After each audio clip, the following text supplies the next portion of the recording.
What the heck happened? Why didn't it come up?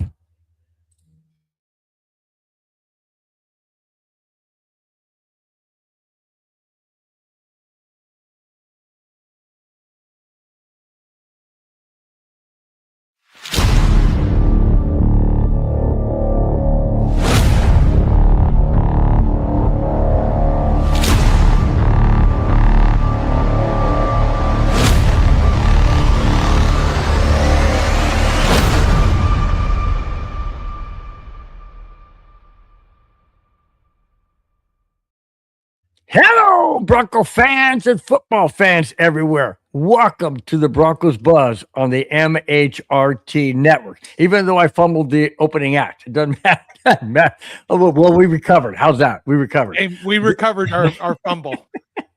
This is a show that is everything Broncos and brought to the emotion, passion, honesty, and of course, my comments, Spence's comments, your comments in the chat. We are Broncos Buzz on the MHRT network, as well as our own channel, Broncos Buzz on YouTube. Golly, man, I don't know what happened. I hope that's not a sign of things to come. Here, come on now. Let's regroup here. Good God. Well, hey, at least we recovered the fumble, so we're okay. Yes, we did. So it's still our ball, I guess. Guys, put ourselves small like this on the left side so you can see the background. That is it, guys.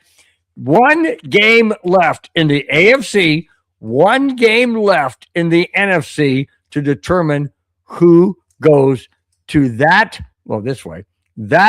championship trophy right there, the Super Bowl in Santa Clara. Ironically, 10 years to the year that the Broncos were in the Super Bowl 50 in Santa Clara. Oh, do you want to hear something crazy, Spence, before we get into the show?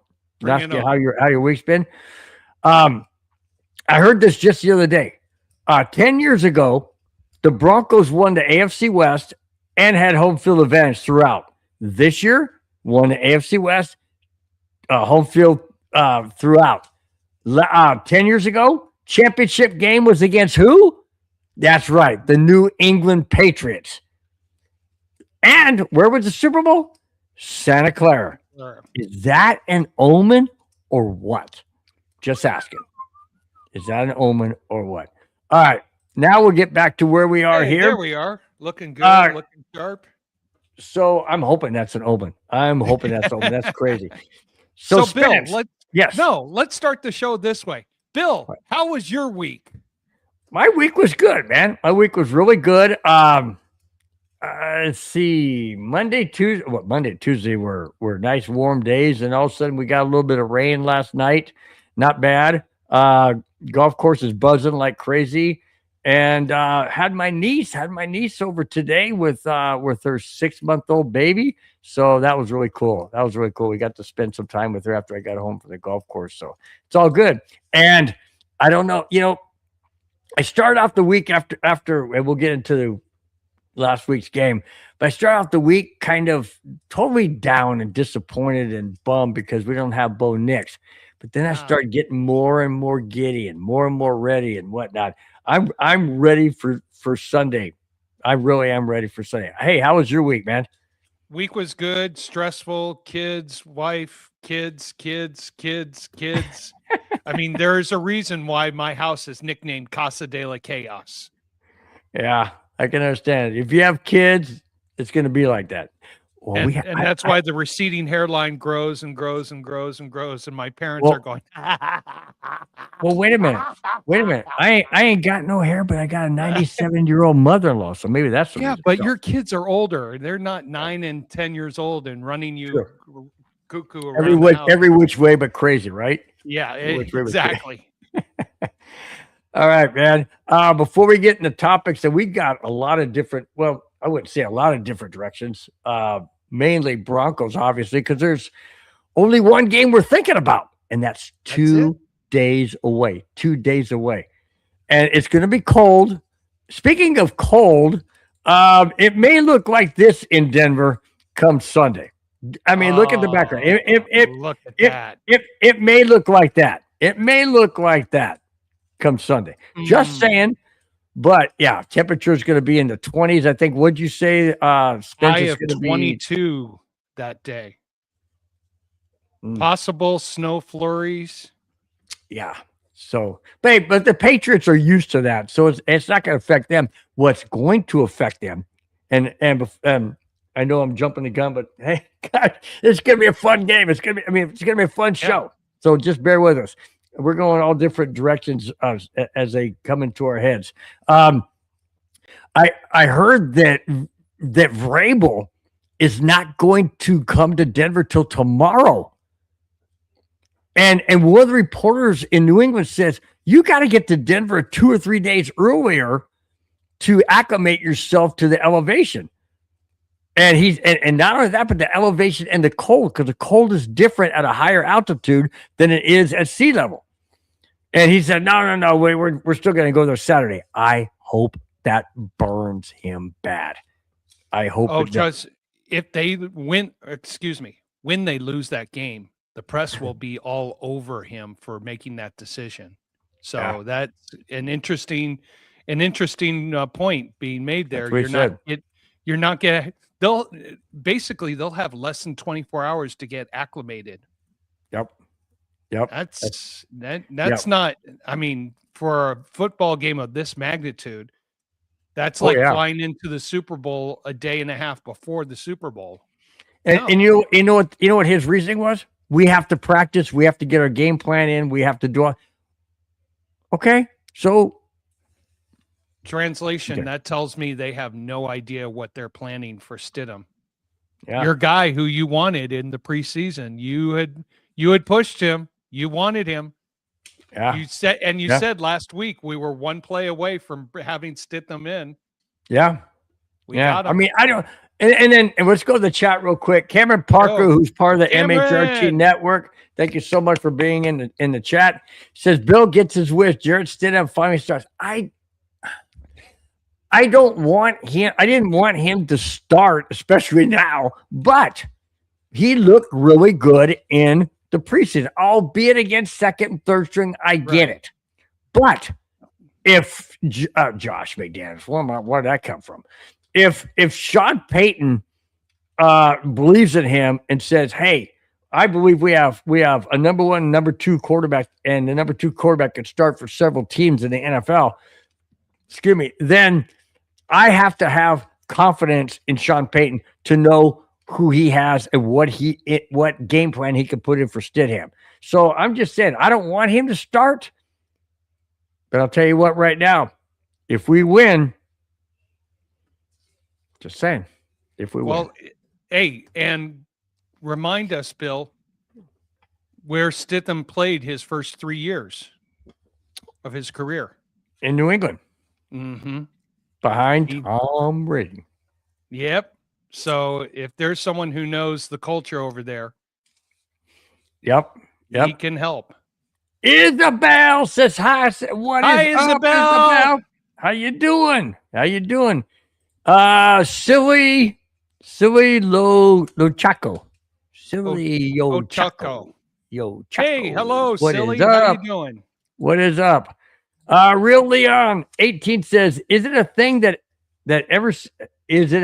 we've ever seen before? What, Stidham? Yes, we have seen, and I will get to that later on. There are 6 quarterbacks that were backups that led their teams not only to the Super Bowl, but to win it. One of them is in the Hall of Fame. Yep. Just saying. So we'll get to that. We'll get to that real quick. During the show, put it that way. Some friends of mine who are Rams fan, they remember back in, I believe it was 79 or 80, Vince Ferragamo, who was a backup to Pat Hayden, led them to the Super Bowl. There you go. David Yarkin said, looking forward to Sunday. I want to see what Sean has planned for the offensive arms. I want to know what Vance Joseph has planned for the Patriots, because I'll tell you what, Drake May has been sacked 7 times in the last 2 games. Yep. And he got drilled by Houston, And Houston defense is good. That there's no doubt about that. But I can't get into that now. I can't. Well, I'll give you a little glimpse. If the Broncos defense could do what they did to the Bills, I think we're going to be okay. A short field, give Stidham to short field. Don't put in, plays where Stidham can make mistakes. Make it simple. Make it what he can do, and I think we'll be okay. And I told you in the green room what I would love to see if the Broncos received the opening kickoff, very first play action, chuck it deep. Put New England on. I know, but put New England on their toes right away. Incomplete, interception, or a completed pass. No, those are the three options, or pass interference. Ooh, I like that pass interference one. 3 of the 4 is no harm, no foul. Yes, an interception hurts, but you put New England on their toes right away. Wait a minute. What? Jarrett Stidham is throwing it deep? What? Yeah. That's the creativity that Sean Payton needs to have right out of the gates against New England. Put them on their heels and make them second think everything that they had planned originally. True. Yes, Cameron Parker. I did say mainly Broncos. Yes, I did say mainly Broncos. So that was a shout out. Not directly, but indirectly. But it's okay. Cheech and Song says, Bronco Bill, don't be negative. How am I? Wait a minute. Negative already. Cheech and Chong.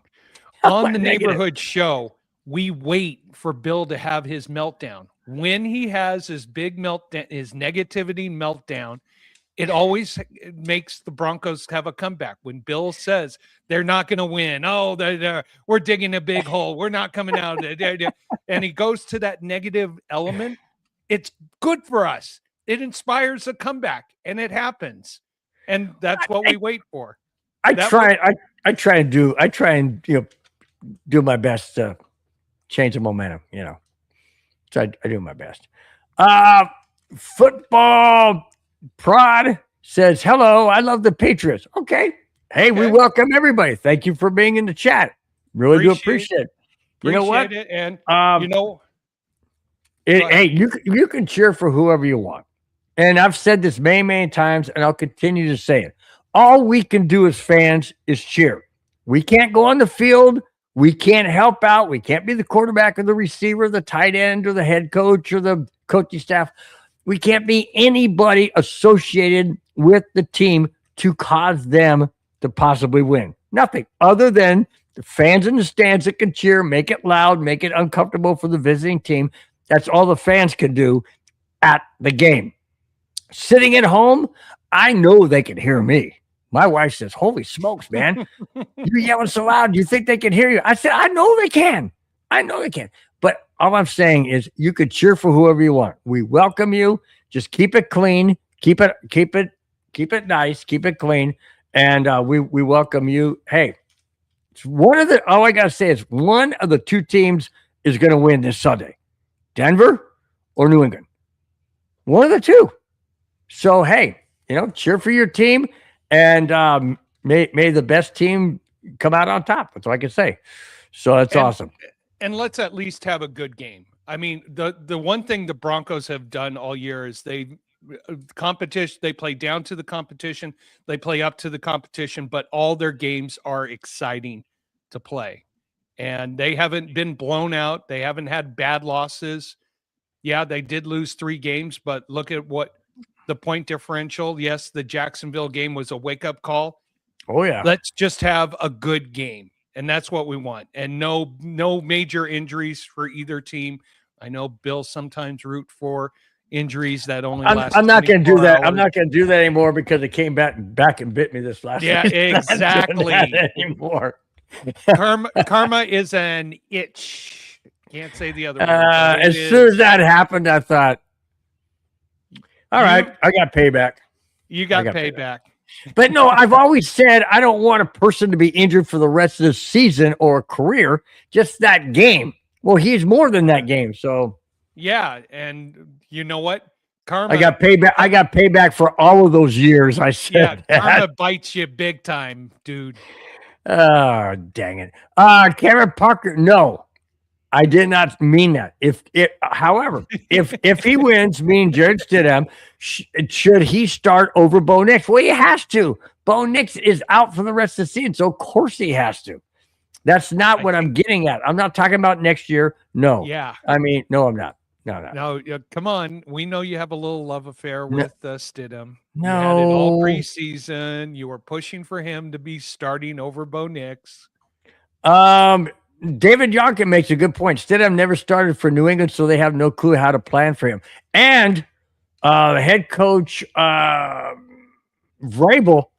he's never seen Stidham play other than preseason stuff or whatever. So I got a feeling that Sean Payton is going to put in a game plan specifically. Maybe plays we haven't seen. I don't know. I don't know, man. I got mixed emotions about this game. I really do. I mean, I see one side, I see the other side. I don't know. All right. The chat is absolutely blowing up. We will get back to you momentarily. Let's do the recap of the Broncos Buffalo Bills overtime thriller and a controversial interception.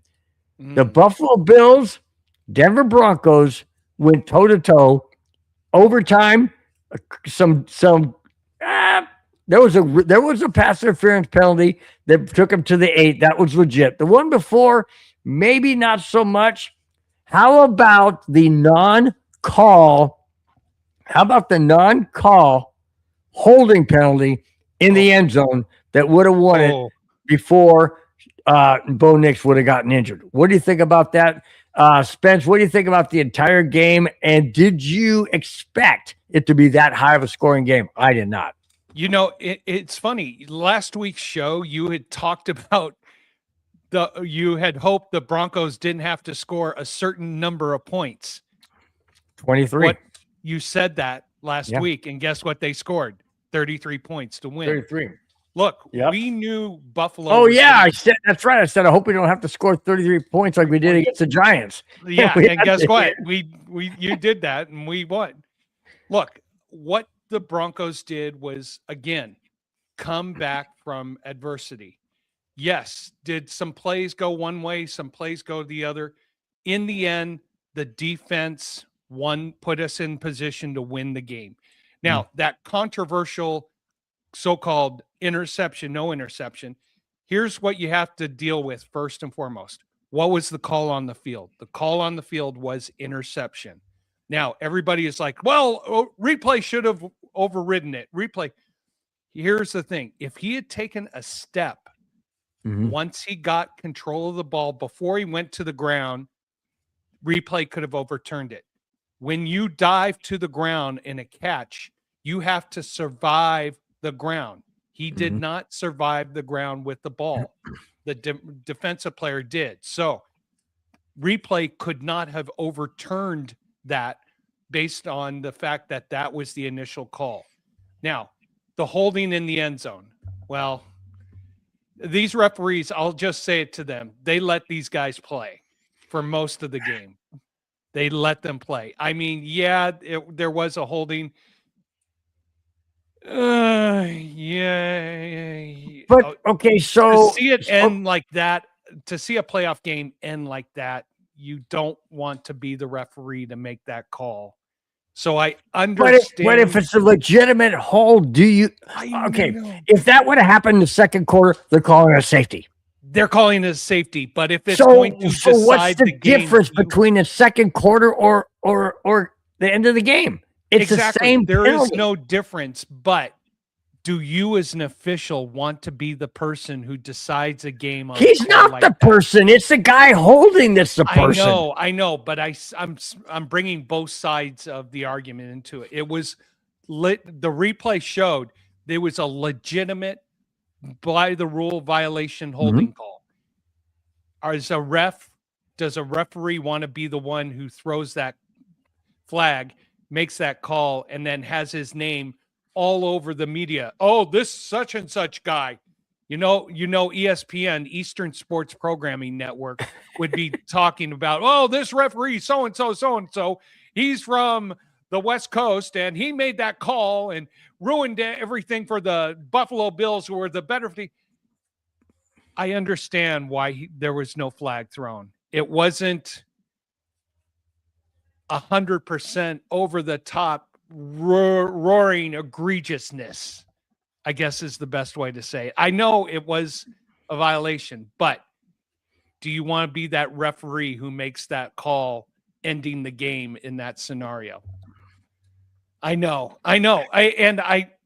You want to try to bring rationality to the situation, and I think that's rationally why a flag was not thrown in that situation. Typically in overtime, it's got to be so over the top egregious, like the 2 pass interference calls. They were egregious, so you had to call them, especially that one that brought it down to the 7-yard line. That was beyond obvious. Oh yeah, he grabbed his arm and hit it. Grabbed his arm, did everything, but yeah. And no, but the important thing is the defender was not looking at the ball. Right. The defender did not. So you had to throw that flag. In the end, it's tough to see one team have to lose a game like that. I mean, 4 hours of that excitement and that enthusiasm and that entertainment. What a heck of a ball game. I'm glad our Broncos came out. Unfortunately, we paid a little price for it. A little price. Yeah. And you know what? I will tell you right now, and my mom and dad are like, oh yeah, we know about this. So Bo Nix broke his ankle. This is the same ankle he broke in high school, the same ankle he broke in college. And he's had surgery. He has had the plates. He's had screwed. I've had my left ankle reconstructed. I've got a big screw through there. I know what he's going. Are you trying to say you've been screwed? Oh, many a times. Anyways, go on with what you say. Cha-ching! Go on. Many times. But I'm not gonna even touch that with a 10-foot pole. But go on. All right, but at the same time, look, this was a game that you play it 10 times, each team wins it 5 times. It was that evenly matched, evenly competitive. I'm glad we got out of that, and now we're looking forward. Now comes even a bigger challenge, and something that we've got the biggest unknown variable in all this, in Stidham. Now, the thing I appreciate is this is his 3rd year under Sean Payton in our system. Sean Payton felt confident enough to start him over that parasite back in 2023, that disease, that not going to say his name. Russell Wilson.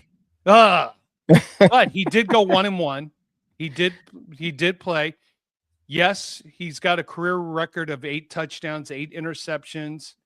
But if there's anybody who knows this system well enough to jump in as a backup, I have faith in Stidham. And manage the game. Don't try and be anything more than you are. Yeah, and let's see what happens. I know the odds makers think, New England's going to win. I'm not so sure that's going to happen.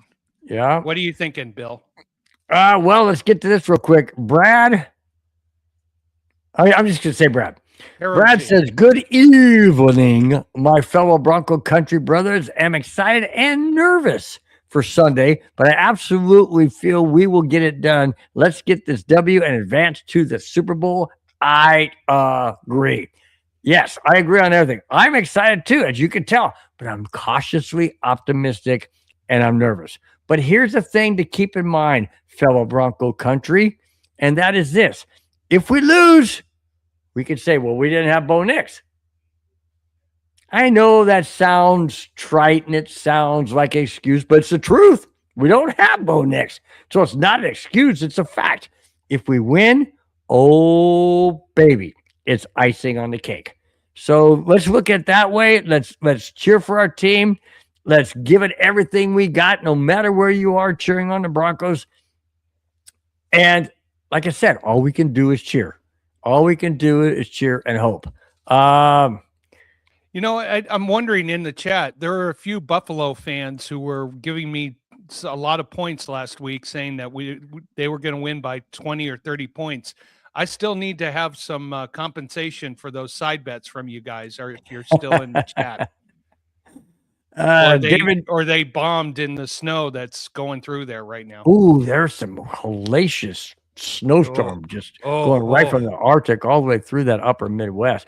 I just hope the Patriots fans and the Patriots team can get out of Boston and to Denver on Saturday. That weather.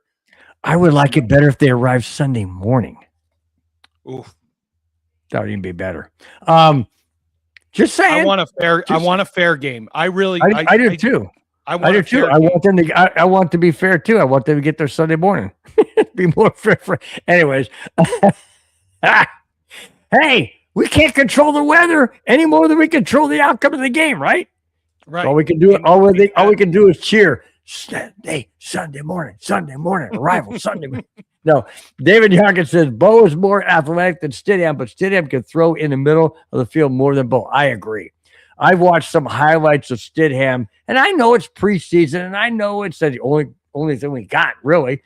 But, man, that guy could throw a beautiful pass. He really could throw a beautiful pass, man. Yeah, it's going to be – it's I don't know. I don't know which way to think. I really don't. But we're going to get into some things that will give you guys a little bit of hope. It gave me a lot of hope when I was doing all the research to get these topics. So I'm pretty excited about Sunday. Hey, look at it this way. We didn't lose last week, right? No, we did not. We have an opportunity to win 2 more games. We have an opportunity. You guys are wondering why I'm wearing the championship hat from 1997? Because that's when we won our first Super Bowl. We were AFC champions. I'm hoping to wear this, and hopefully that we will be AFC champions in 2026. That's why I got it on. All right. Let's see. Golly, the chat is just blowing up, man. Hey, D-Rod, how you doing? There's D-Rod, Big Bill. what is up? What is up? What's happening? Rob says it's going to be Uh-oh. Rob says it's going to be effing loud. As in freaking loud. Fudge loud? Yeah, that one could be that one too. All right. Oh, by the way, do you know the Broncos are 4-1 against the Patriots in the championship games in Denver? I mean, not in Denver. No. Is it 4-1? No, 8-2. 8-2. I'm sorry, 8-2 in the championship games because of Cleveland and whatnot. 4-1 against the Patriots. Why are you looking at me like that? We've played the Patriots 5 times in the AFC championship game. Yes. In New England with in New England with Peyton Manning, John Elway. That's 3 that I can think of. If you want to look it up. But I'm no. I wasn't thinking. No, if you say so, I'm good with it. Here's the thing that scares me. This year, the Patriots are 8-0 on the road. Well, guess what? We're 7-1. We're 8. We're 9-1. 9-1 at home. Yep. So hey, take that, and we ain't got Jacksonville this week, so we don't care. I don't care. Golly, the chat is absolutely off the rails, dude. They are. Things. This is so good, man. Richie Rich is in the house. What is up with Rich? He says, Bill, a holding call would not have won the game. They said the fact he was held prevented us from ending it then. Oh, that's right. It's overtime. It's overtime. It would not have it. You're right, Rich. I stand corrected. Thank you so much for correcting me. Hey, if I'm wrong, I'm wrong. No, And so I stand corrected. You're right.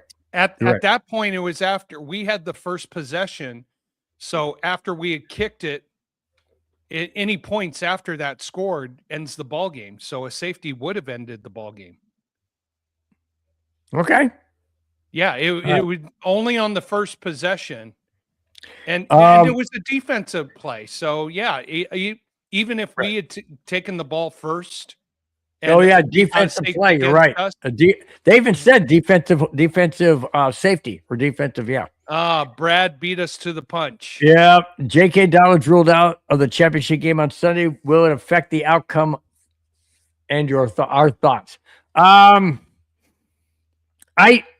personally don't feel that the Broncos coaching staff, including Sean Payton, really believed that he'd be able to go. It was that serious of an injury. They were hoping.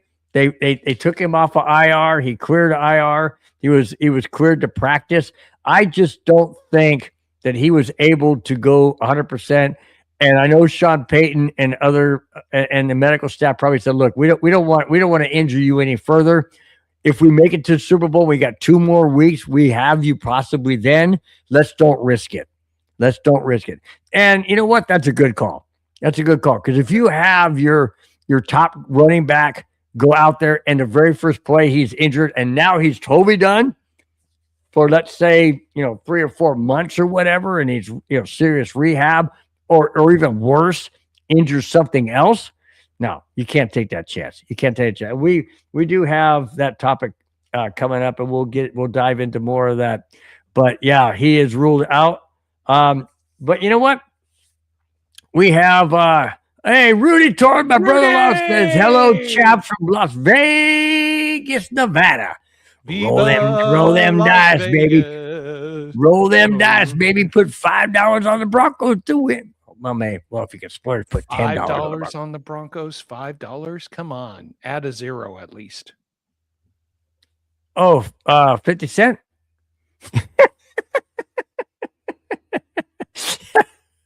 50 cents. Put 50 cents on there. I'll win me $1.25. So you're saying Rudy only has 50 cents to his name? Come on. No, I think he's got a little bit more than that. Okay. A little bit more than that. But yeah, that's funny as heck, dude. That's funny as heck. Yeah. So let's after the Broncos won in a miraculous fashion against Buffalo last Sunday, 33-30 in overtime. The Buffalo Bills did something we thought never would. Boring? Who's boring? We're boring? Okay, well, yeah. Whatever. Oh, well. Okay. All right. Well, it's okay. We can't please everybody. Anyways, the Buffalo Bills did something that was very interesting. They fired their head coach. Yes. What? After the Broncos won a thriller game in overtime against the Bills, Buffalo fired their head coach, Sean McDermott. Although Josh Allen struggled with turnovers, McDermott was the scapegoat for not getting to the Super Bowl with the Chiefs not in the playoffs. Wait a minute. This wasn't the championship game, guys. This was a divisional round. Sure, the Chiefs weren't in the playoffs, but did they really expect to beat the Patriots? They hadn't beaten them all year, had they? They got what? Oh, yeah. The Bills did beat the Patriots in New England. Both times? Just they split the season series. Okay. All right. Well, that's why they fired him. They said, well, the Chiefs aren't in the playoffs, and we always root to the Chiefs. Well, guess who's the new sheriff in town, guys? This team right here. That's why you got your head coach. But are you shocked that they fired him? He went 8-8 in the playoffs, never got him to a Super Bowl, even though they won all of those divisions. Here's what's sad about the Buffalo Bills, and I will admit this. Here's what's sad. Buffalo went to Super Bowl 4 straight years, 1990, 91, 92, and 93. Yes, I know that 90 to 93 is not 4 years, but you got to count 1990. So that's 4 years. They went to Super Bowl and lost all 4 times. They haven't been back since. And McDermott was expected to get them back there, but they never could get past the Chiefs. So this year, without the Chiefs in the playoffs, they thought, okay, we'll just roll through Denver, and then we'll just go to New England, beat them. Didn't quite happen. Do you think it was fair to fire McDermott? You know what? I see both sides. McDermott has got them, the Buffalo Bills, in a competitive aspect. They have been to AFC championship games. Yes, Cincinnati got in the way. Yes, Kansas City got in their way. But they build a consistent model. Now you want to take it a little bit further. I understand both aspects of Buffalo Bills fans who think McDermott should have not been fired or should have been fired. I look at it as a business decision. Sean McDermott got them probably as far as they could go.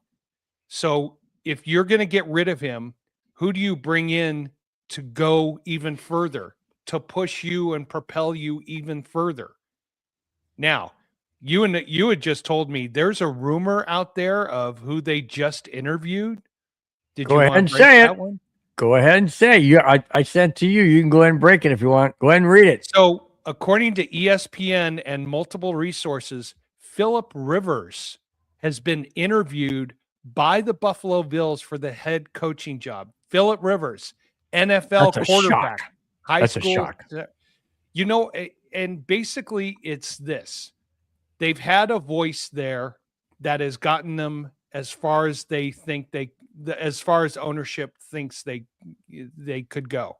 They need another voice. They need another person out there with enthusiasm, with energy to propel them. Enthusiasm, energy. If you see this guy on the field, he'd be yelling at everybody on the side. But sometimes you just need a different voice in the locker room. Oh, he'd be a different voice, all right. You. And I would say this: if Philip Rivers gets the job, I applaud ownership for taking the risk. But Philip Rivers has got to put a staff together. Is he going to get a staff that's going to be able to lead this team? Maybe this is just for, publicity stunt or something like that. Who knows? But if you're going to fire a coach of Sean McDermott's magnitude, you had better have a coach in the wings waiting to come in and take over the reins. They don't have that.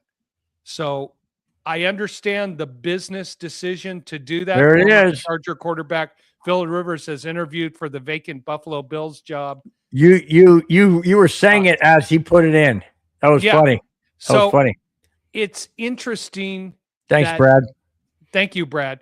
It's interesting the direction they're going to go. Now, I don't know if you guys heard the press conference of the ownership, but one of the reasons they said they needed to make a change was because coaching staff pushed so hard for this Coleman kid to be drafted with the first pick in the second round, and he's been deplorable this year. He's dropped balls. I think he was in the top 5 of balls dropped in the NFL. He's not been that good, and they pointed the finger at that. That's the reason.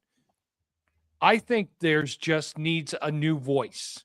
And sometimes new voice, look at the New England Patriots. You had Belichick, voice all the time. Brady goes, Belichick, and them, they go in the ground. They get a coach who went 4-13 last year. Now you bring in Vrabel, but Vrabel was a head coach in the NFL already. Philip Rivers has not even coached anything higher than high school. I mean, how does that translate into NFL status?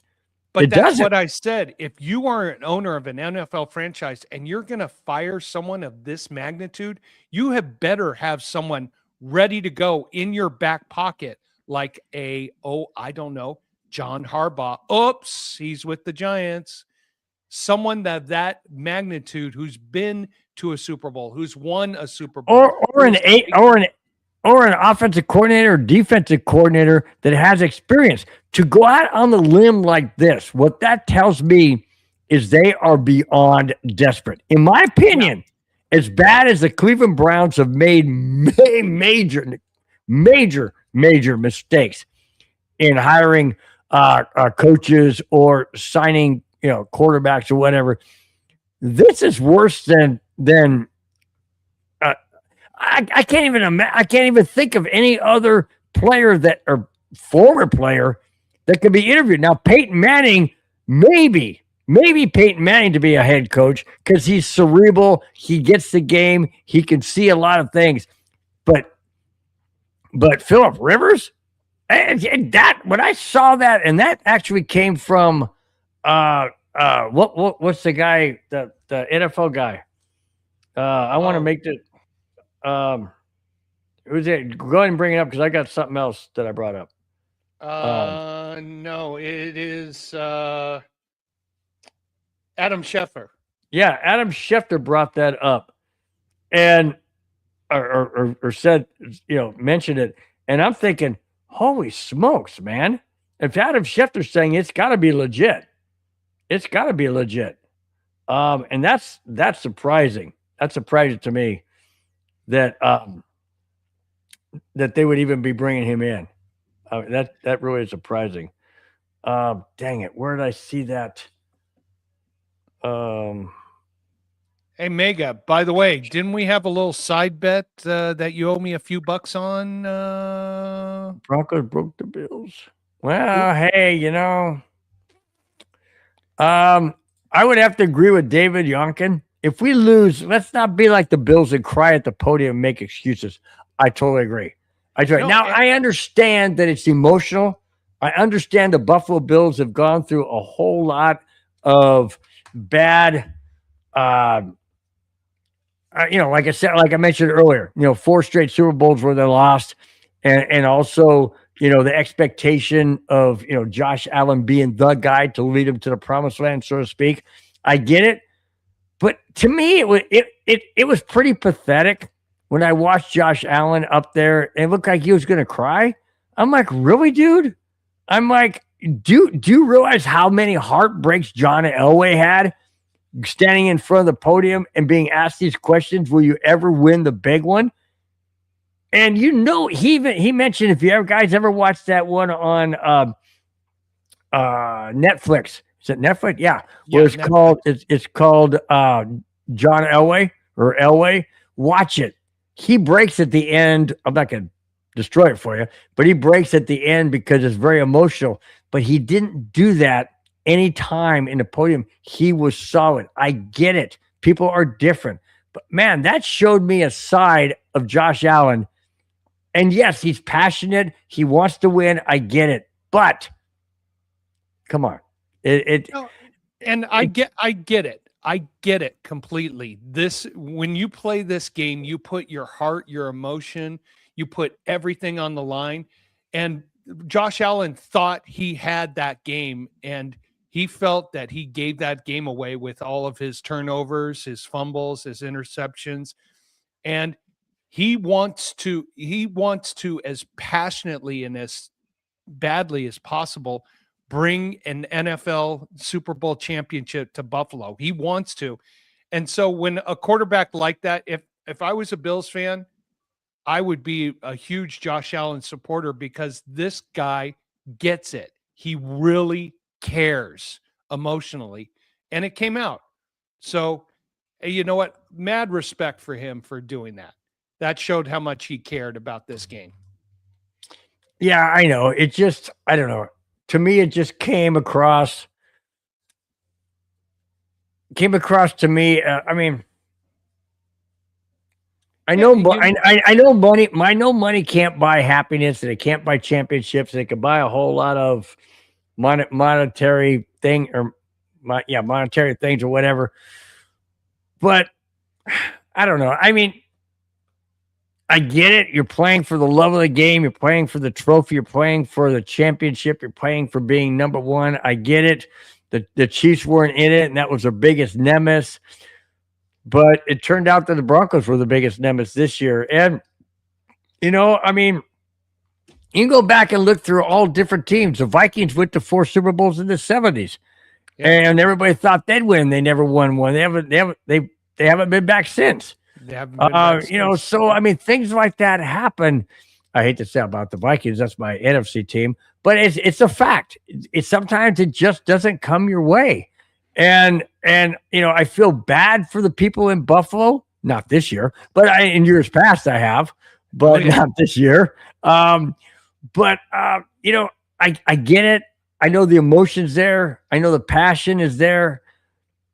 Maybe it's because I've never been in those circumstances. As a fan, yeah, I've been crushed. I haven't cried necessarily. I did when Broncos lost their first Super Bowl to the Cowboys. Yeah, I think I did too. In 1977. 77, yep.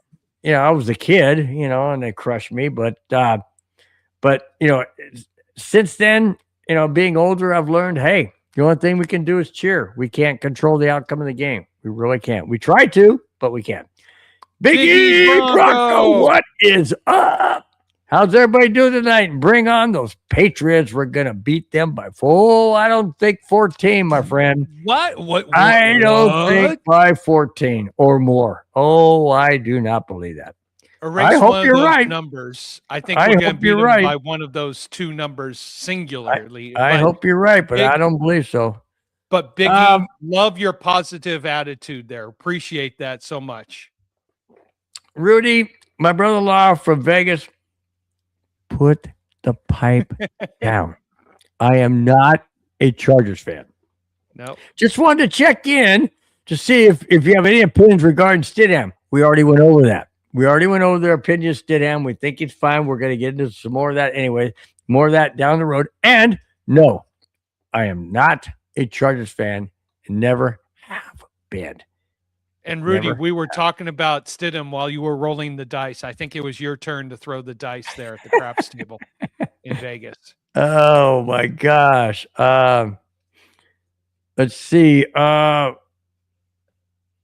get to TC. TC Wood says, hi, I'm back. I'm glad you're back. I'm trying not to, I don't know how to pronounce that correctly, so I'm going to say TC Wood. How's that? Chit Wood. Ooh. He's trying to get you to have a little slur. I know. I'm not trying to slur nothing. Michael says McDermott's not that great of a coach. Do you agree? Wait a minute. You go 98-50 in how many seasons was it? But it's all based on Super Bowls, my friend. That's what everybody bases everything on. I think he's a great coach. I think he was a really, really good coach who put a team together who just couldn't get across the finish line. So using the word great, if we're using semantics here, great coach, good, really good coach. Oh yeah.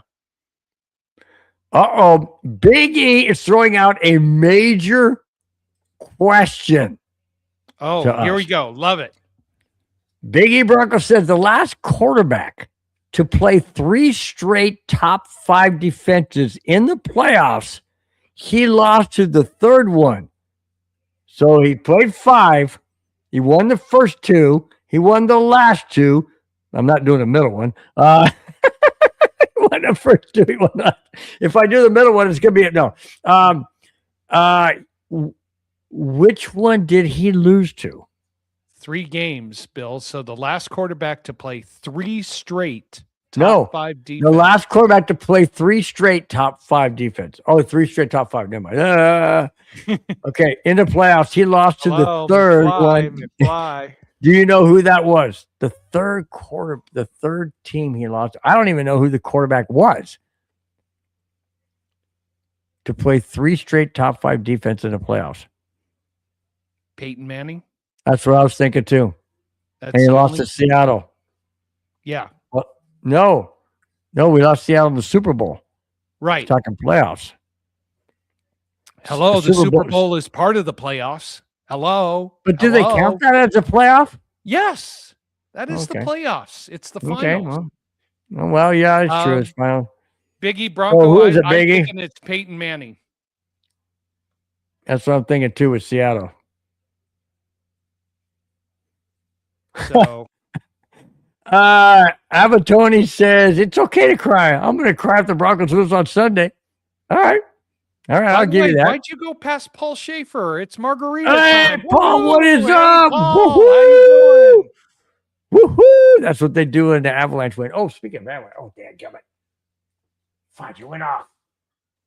Now, wait a minute. Mega, we turned Josh into Paxton Lynch. Lynch. No, Lynch. No. Let's not go there. Hey, if Paxton Lynch can win a game, I don't care. Paxton Lynch, John Lynch. Oh, John Lynch was good. I liked him in Denver. I got a jersey of John Lynch, number 47. Paul Shiver says, can't wait. Same here. And speaking of can't wait, why don't we jump into, oh, baby. Uh-oh. Oh, I think before we jump into the jackass of the week, I think that my co-host, Mr. Kona Spence, needs to remove the egg from his face. Spence, you want to comment? I can't fully remove it yet. So I was waiting for our Canadian buddy Randy to jump into the chat. He hasn't yet. So I tried. And Bill, you can verify how many times I texted you this week. I went everywhere in Santa Clarita looking for Molson. I called. I drove to and wait a minute. For those who don't know, tell them why you were going to Molson because instead of Kona. Because one of our Canadian chat members said that he drank Molson, and I said, okay, I promise next week I will get a Molson. That was 2 weeks ago, guys. That was 2 weeks ago. It was 2 weeks ago, and I dropped the ball again.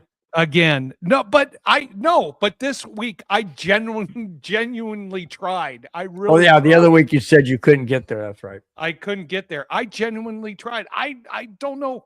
So I may have to drive about 20 miles.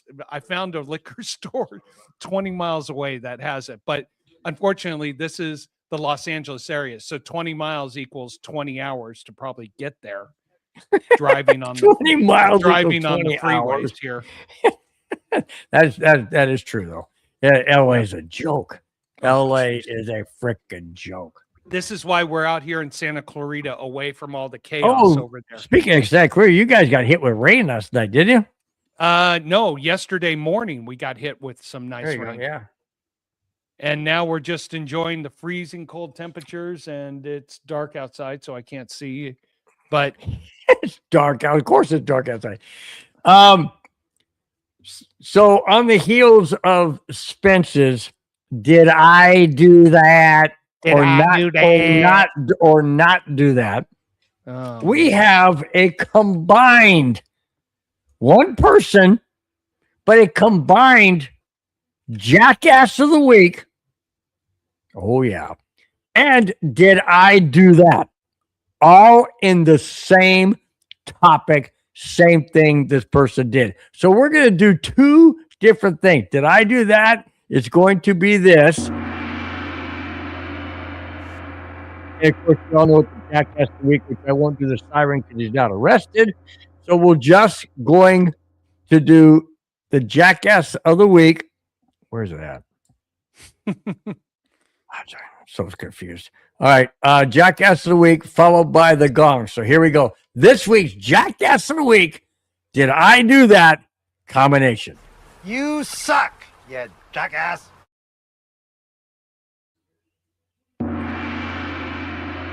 All right. Spence, if you did this, your wife, I'm not going to mention her name, your wife would divorce you. Here it is. Okay, before I start that, last Monday was the national championship for the college football. Indiana Hoosiers against Miami Hurricanes. Indiana undefeated, never been in the championship round ever before, never been undefeated before. Wait till you hear this. Patriots all the way to Super Bowl and beyond? Beyond what? Yeah. Beyond what? Beyond the Super Bowl is the off season. A Miami Hurricanes fan sells his life dream food truck, his source of income for his family and business, for $30,000, to which he bet all of it on the Hurricanes to win the national championship. Miami lost, and so did this man of his income and his business he built from the ground up for 20-some years. He said, "You only live once." I said, "Yeah, you only lost everything as well." Spence, would your wife disown you? She'd do a lot more than that. She'd probably decapitate me, neuter me. She would, yeah.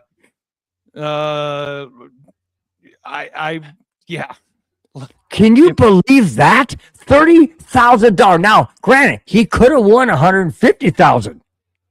30,000. If he had taken the Hurricanes and the 7.5 points, he would have covered. He would have been fine. But he took the money line. You gotta be crazy. But $30,000, sold his business, his food truck, the one that makes him money to sustain life and his family. I saw that and I said, "You have got to be kidding me. You have got to be kidding me." And I'll show you. I'm not making this up, guys. Hang on. I'm not making this up. I will show you the picture of him in front of the truck. And he looks all happy. He wasn't too happy after he lost it, I guarantee you that. I mean, to make that decision for your family and not be aware. You know what? I joke around and I bet a few dollars here. You know what? I'll tell you this. I got the death look because I took Houston and the points for a sushi dinner and lost. And oh my God, Bill, you know my wife. Oh, I am. Yeah. I'm still a man, barely. But I think it's an article I have to click on that I passed up. Let me see real quick if I can find it. But yeah, it was. Oh, in fact, I know it's an article I got to click on. Hang on. Yeah, I read that and I'm like, you've got to be kidding me. You've freaking got to be kidding me. That a guy would do that. Oh, here it is. I'll show you the picture. Here it is. Hang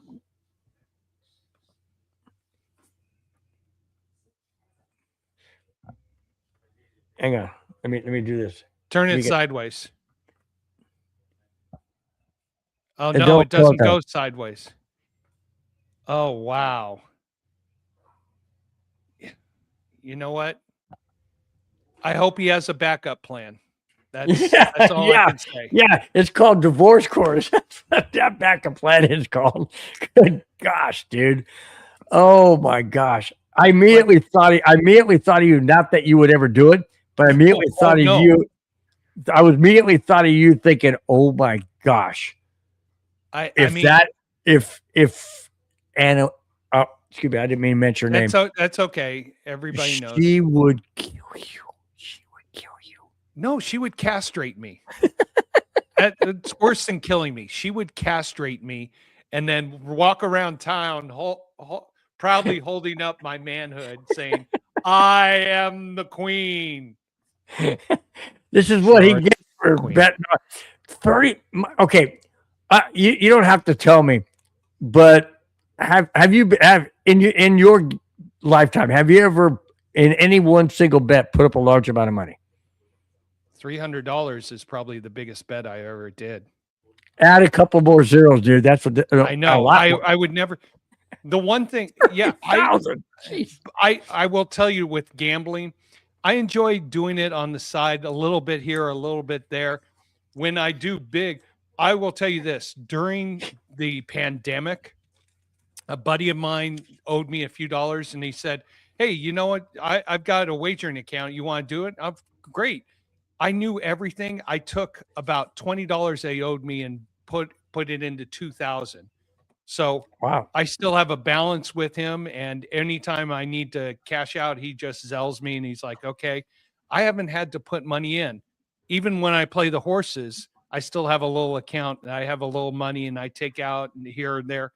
So I play it for fun. So I gamble responsibly. I have a little money, not trying to be big, but when there's something I have a lot of confidence in and I feel really good about and I'm energized, I get the death look from Anna. It's like, okay, you won this time, but when you lose, and when I lost, I don't have that gene inside me. So I mean, dude, when I play Monopoly, I'm pissed off when I gotta pay the freaking hotel. I don't like it, man. I just that's just not me. Those kind of games I can't do it. It's just it's just not me. Stiddy for the city, Bronco TLK NFL. Stiddy's for the city. Read the second part. Broncos 4-0 all-time versus New England at home in the playoffs. Yes, they are. Yes, 4-0. They are. They are. That's a great stat, and it's going to be 5-0. Yep. Let's back out of Did I Do That and Jackass of the Week, because I can't think any bigger of a jackass than somebody just throwing their business away. But here we go. We'll back out of this. You suck, you jackass.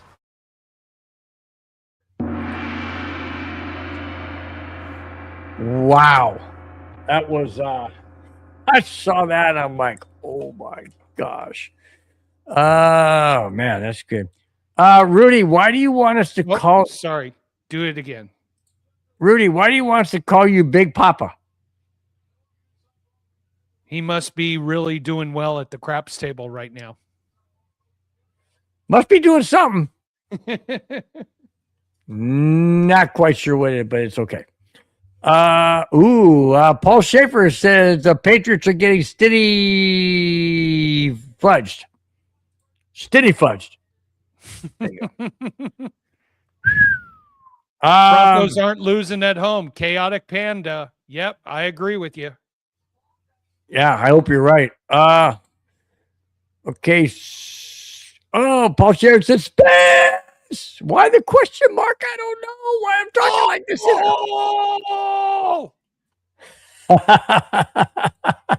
Paul Schaefer says, I remove bad language, Stiddy Chuck. That's classic, dude. I got to give you that one. That was good. Very well said. Well said there. Good, man. That was good, man.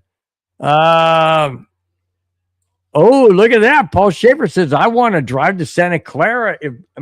Santa Clara Broncos win Sunday. Best drive over the Rockies, I-70. You and I were talking about it coming from Colorado. You've got anybody who's never done it. You have to drive that I-70 to Colorado from Utah. Beautiful. You see all types of territory in the United States. Definitely got to put it on your bucket list. All right. Now, I got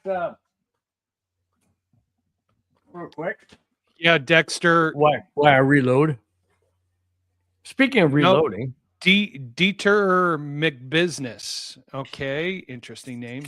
Sucks that Nix isn't playing. I agree. But really, Broncos going down by 2 touchdowns or more after Drake May lights y'all up. Well, it's going to be hard for him to light us up when he's flat on his back because the defense is coming after him. But by the way, did he happen to see the hits that were put on Josh Allen, who's very mobile, always controls the ball? Oh, had 2 fumbles and threw 2 interceptions, or 1 fumble. No, 2 fumbles. 2 fumbles or 1? 2 fumbles. Anyways, 2 fumbles and interceptions. There you go. 2 interceptions. So, hey, all depends. Now, I have some interesting things in regards to let me get to all these because I don't want to miss anything. We got some good stuff here, some good stats that if you guys don't believe me, I'll just show you. But we do have them. Let me get to that real quick and I'll bookmark that. Okay, here we go. Backup quarterback. Obviously, we know Bo Nix isn't playing. So backup quarterback Jarrett Stidham will face the Patriots in the AFC Championship game this Sunday. Stidham hasn't thrown a pass in a game in 2 seasons. Okay. That said, here is what Sean Payton said about Stidham, and I quote, "He's ready!" Exclamation point. I've seen this at the beginning of the season. Speaking of how Stidham prepares and plays, I feel like I have a number 2 quarterback behind Bo Nix that's capable of starting for a handful of number of teams in the NFL. I know he feels the very same way. So watch out. He's experienced. End quote. I know a head coach has to pump up their team. I know a head coach has to pump up a quarterback, especially in a championship game in which he hasn't played in 2 seasons. That being said, Spence, is Sean Payton blowing smoke? Is he trying to pump up Jarrett Stidham and the rest of the Broncos? Or is he legitimately saying what he sees when Stidham practices and prepares for any game, whether or not he's playing or not? I think it's a combination of everything because Jarrett Stidham hasn't really played any quality football in more than 2 years. He last time he played a quality game where he wasn't just doing kneel down or anything like that was in January of 2024 when he took over for the disease, the piranha of the organization. Russell Wilson. Won a game and lost a game. So, but if there's anybody who's been in this system, who knows this system up and down, ever since Sean Payton has been here, and there's a reason Sean Payton has kept Stidham as the number 2. So it's a combination of the knowledge that Stidham has. Also in the preseason, he performed very well. Yes, it was against 2s, but he made some really good plays and proved himself. Now you've got to, this is the positive reinforcement time. This is the energy that has got to be delivered to get Jarrett Stidham to believe. If the coaching staff believes, if ownership believes, if the fan believes, you bring an extra quantity and an extra quality behavior into Stidham that everybody has your back. Go out there and do your best. And we all believe he can do it. Now, remember we had this kind of situation back in 2015 with a backup quarterback coming into a playoff game and delivering a victory? Right. It is possible. I think if we had, and I'll say it, if we had Russell Wilson as our backup, I would be like, oh God, but we got someone who's been working side by side, who has been training for this, who is prepared for this. What makes this also interesting is the Patriots have no video. They have no notes. They have nothing they can game plan for. So Jarrett Stidham is the biggest wild card of this entire game. You have no idea what, and you want to know something? Patriots might blitz every play. We saw that in the preseason where there was lots of blitz. What did Stidham do? He knew who his dump off receiver was and got great yards. So this is going to be a fun game to watch. Anything could happen. It's a chess match. It's an absolute chess match because you don't know what the other team. Well, the Broncos have tape on Drake May, obviously, right, and how and what they do. but they don't have anything. And Sean Payton is not going to use the same type of plays. He may use a variation of the same plays he used with Bo Nix, but it's going to be tailored towards what Stidham does best. And I was watching some, and albeit I know, guys, say what you want, albeit it was preseason, but I watched some film by this guy who broke it down literally for like 25, 30 minutes of different plays that Stidham, and he checks down his receivers. He checks his number one. He checks his receivers, goes through his progression very, very well. And he moves his feet extremely well. If he's going to the right, he'll move his feet to the right. Going center, he'll move he is really adept to moving his feet, which Bo Nix has had issues at times. Now, I'm not saying that Stidham's better than Bo Nix. I'm not saying that at all. So don't say that, Cameron, because I know you're still watching. But I'm not saying Stidham is better than Bo Nix. What I am saying is Stidham is more seasoned because he's been in the NFL longer than Bo Nix. He's got his footwork down. He understands the Sean Payton scheme and system. I think he's going to be fine as long as Sean Payton doesn't put him into a system where he's got to do everything that's in the playbook. Simplify it, make it work to the best of Stidham's ability. Do not put him into hard situations or situations are going to be very difficult. But then again, also the defense has, well, I'm getting into the whole end of the topic, or the end of the show topic. But yeah, I got confidence. I have confidence in Stidham, but we have some serious injury updates that are not taking shape. Too many gummies are being consumed in Denver. Yeah, you know what? It's because everybody's heart rate is accelerated. They're excited for the game, so they're all on super beats, which is healthy for all the Rocky Mountain. His name is Just Russ. Is that short for Wilson? Just Russ. Oh, I don't know. Too many gummies are being consumed in Denver because we're all healthy. We're all on top of everything. So Paul Shaver said, well, food trucking, talking about the Jackass of the Week, and did I do that? Food trucking has to be a tough gig. But you don't turn around, sell it for $30,000 and then bet it all away. I mean, yeah, it's a tough business, but so is what everybody else does for a living, I guess. But wow. Anthony, good call here. Sean will take the pressure off the QB position. Denver will depend on the defense running and long field goal attempts. Isn't that what the Broncos did with Peyton Manning to win the Super Bowl in 2016? Yes. They took the pressure off of Peyton Manning. Just let him manage the game. Don't make catastrophic mistakes, that kind of thing. Okay. Update on the injuries. Hang on one second. Jose, Pats drafted Stidham and traded him based on his abilities. They have a ton of tape on him. That was in 2018 and 2019. What tape do they have on him in the past few years? They don't have tape on him with Sean Payton. Zero. They don't have. The only thing they have tape on him with Sean Payton is preseason, and that's against second and third guys. So, hey, if he wants to hang their hat on second, third string guys, go for it. It's all good. Biggie, that had to be a pretty shish kebab food truck to be sold for $30,000. Yeah, well. Yeah. Maybe the guy was desperate. Maybe he could have gotten $50,000, but he's like, "Oh, I gotta get this guy. I gotta get the bet in."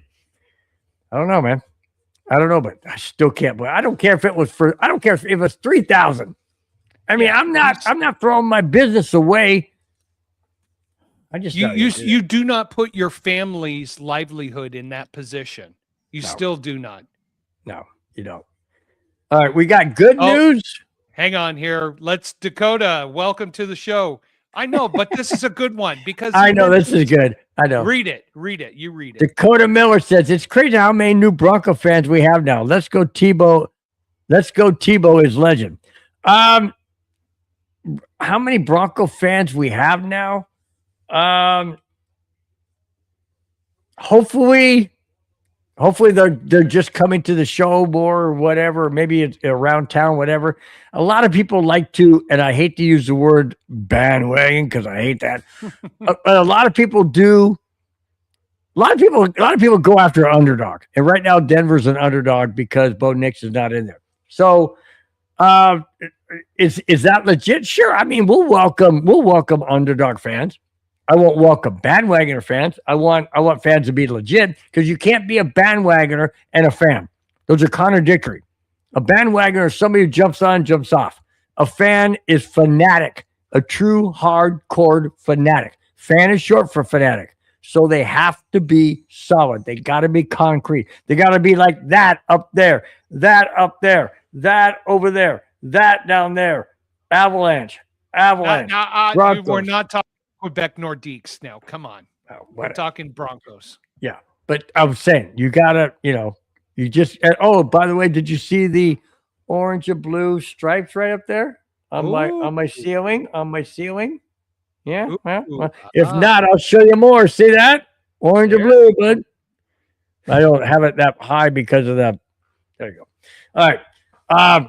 Okay. Biggie Bronco, you can make 30,000 working for McDonald's anymore. You know what? In LA County, where all fast food people get paid minimum $20 an hour and is bankrupting the city already and worse, I agree.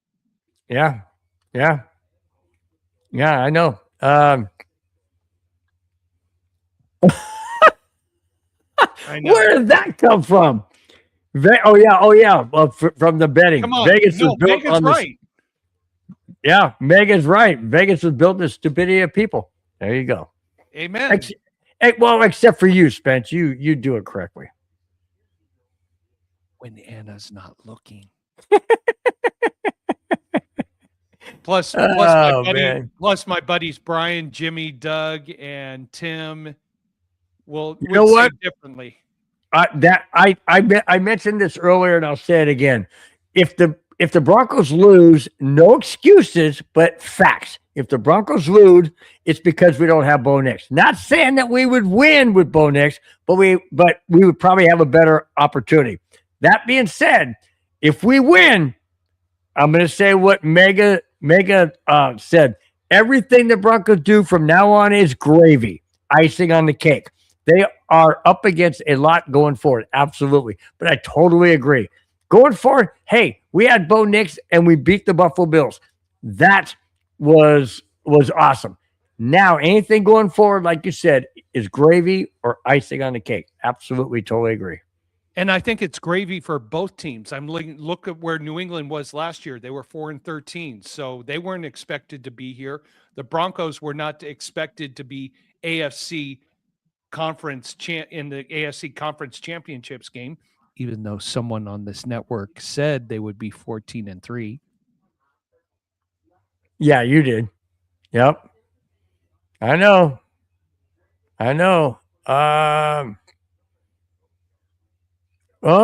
Shark Clarity. Shark Clarity says, thank you for being in the chat. Thank you so much. Says, I think it's going to be a close game and Denver wins by 3. Okay. Well, we're going to have our picks at the end. So, now hang on. Jose, come on. You didn't beat the Bills. The ref beat the Bills. Okay. Really? You want to know something? That's just, hey, if we had lost the game, I would not have said the refs had taken away. I would have said it was a great game. And I said, Jose, starting this, if we play that game 10 times, each team wins the game 5 times. That's how equal balance they were. He says the refs beat the Bills. How about this one? Dumb refs would have called that a safety and Bo Nix would have never been hurt. Yeah, bingo. Game's over. Yeah. So the refs, if you want to say the refs were the ones that beat the Bills, well, how about the refs are the ones that caused Bo Nix to be injured? Call it a safety, game over. There's you want to know something, guys? There's too many if-thens getting to my analytical side. If this happened, then that. You know what? The game happened, and Joe Burrow, Ocho Cinco, and Shannon Sharp even said it was an INT. Yeah, There you go. I mean, I explained. And Joe Burrow's a quarterback, and Ocho Cinco's a receiver, and Shannon Sharp's a receiver. So there you go. Shannon Sharp still in the media? How does he survive that? Maybe not in the media, but maybe he's podcast or something. I don't know. But yeah, Joe Burrow being a quarterback says it's an INT. Ocho Cinco, who is a receiver, says it's an INT. The refs also didn't cause the Bills to have 5 turnovers. No team should win with that many turnovers. Shark clarity, absolutely. Great exclamation point. Great comment. Great, absolutely. You get 5 turnovers, you deserve to lose. Absolutely. All right. Speaking of losing, nice segue. We are losing some players we thought were going to come back. I had a topic that said that it was going to be J.K. Dobbins, Troy Franklin, and Pat Bryant were all going to come back coming off the injury list. J.K. Dobbins has been ruled out. Troy Franklin is questionable, and so is Pat Bryant. But good news is we have Luke Wattenberg back at center for the Denver Broncos. So that's good news because we need him back. We need him to anchor that center position. We need him to anchor that offensive line. So that's great news for him to come back. Absolutely, 100%. I hope we get Franklin back. He was instrumental in obviously a lot of the games, and I hope we get Bryant back because Bryant was fantastic in that first drive the Broncos had against the Bills. Bryant was catching everything, and then he got that concussion. But now it looks like he's questionable. Franklin's questionable. J.K. Dobbins is officially out. And Wattenberg is looking like he's going to be back in the lineup. So those are some good points, but not having J.K. Dobbins, that hurts. But then again, we do have McLaughlin, and we do have come on, who's the other guy? Our main guy. Our main guy. No, running back. Not Dobbins, Harvey. but PJ Harvey. Yeah, that guy. We got him. So, Megan said Bryant will play. He will play. I think he will come. He will play. Jose says there was no excuse. Bills got screwed, especially since the refs didn't review the play. They did review the play. They did review the play. They did. And you want to know something, Jose? If you go to the ground without taking a step, you have to survive the ground. The wide receiver did not survive the ground with the ball, and that's why it was called an interception. And you can't overturn that play on instant replay because they called it on the field as an interception. You had to have overwhelming evidence that he caught the ball and survived the ground, which he did not. Yep. And you know what the bottom line is? The call stands. Call stands. All right. Bryant was full today. Nice. Good. Yeah, see, Paul, that's what I was saying. Wattenberg is huge. Our line is back together. I know. That's what I'm saying. We need to have an anchor at center for sure. Absolutely. All right. We are without down to making the last... holding mistakes, please. Yeah, no kidding. Please. Don't make catastrophic mistakes, or don't make mistakes. I mean, they're gonna make mistakes, but don't make catastrophic ones like 3rd and 1, and now you get a holding call. Now it's 3rd and 6, something like that. All right. Broncos Super Bowl odds, not to win it, but to get to it. Listen to this. Without Bo Nix, the Broncos' odds of getting to the Super Bowl were at the beginning of the season plus 2,200. Plus 2,200. Which meant what, Spence? If you bet $100, you'd win what? 22,000? $2,200. I got them at and 2,200.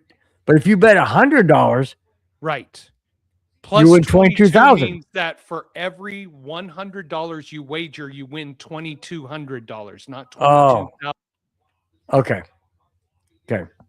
Now that was at the beginning of the season.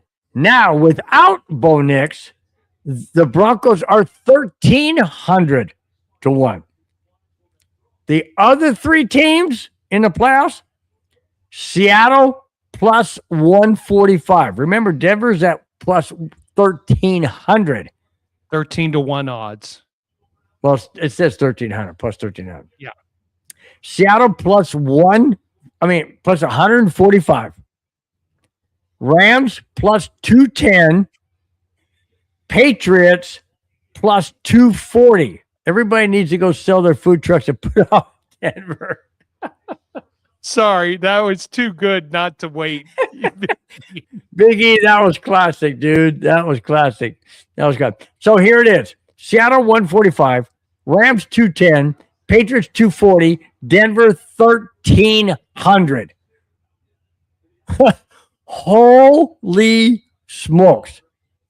Would you put any money on that right there, Spence? Would you put any money on the Broncos to get not to win it, but to get there?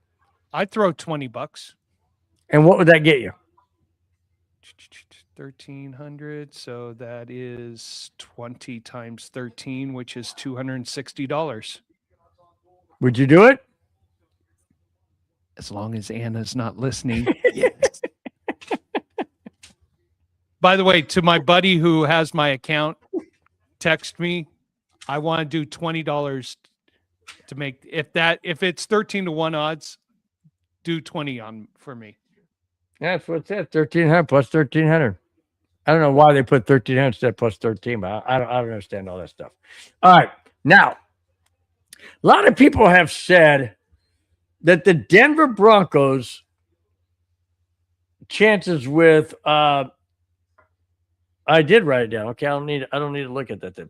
That the Denver Broncos chances of winning this game and possibly winning the Super Bowl with a backup quarterback is very, very, very remote. Very, very remote. Well, let me remind you yes, please, of 6 backup quarterbacks, including one Hall of Famer, who wasn't at the time, of course, who won the championship game and won the Super Bowl 2 weeks later. Here they are. One of them, the very first one, really pissed me off because it was against the Denver Broncos. And it was in San Diego, where I lived at the time. And I took my son to the very first ever. No, that was a Packer game. No, this was. I was about to say it was in the Superdome. Yeah, this was a Super Bowl. ESPN. This was the year that I crashed the Super Bowl party. If you guys haven't heard that story, I'll have to bring it up one of these days. Spence, I think I told you about that, right? Yes, you have. Yeah, and that was amazing. But anyways, I crashed. It was so much fun, guys. So much fun. Anyways, 1988. Let me get back. There have been 6 backup quarterbacks to win the Super Bowl after also winning the championship game as a backup. Yes, I know Denver isn't in the Super Bowl yet, but should they win Sunday, here are the 6 backup quarterbacks that have won the Lombardi Trophy after winning the championship of their conference as a backup. 1988, Doug Williams. When he beat the Broncos in the Super Bowl 1988. Quarterback, Washington Redskins. Yes, the Redskins at the time. 1991. I forgot about this guy. for the Giants. Do you remember who that was, Spence? Jeff 1990 Hostetler. There you go. Good. Jeff Hostetler, 1991 Giants. 2000 Rams. Kurt Warner. Bingo. 2001 Tampa Bay Buccaneers.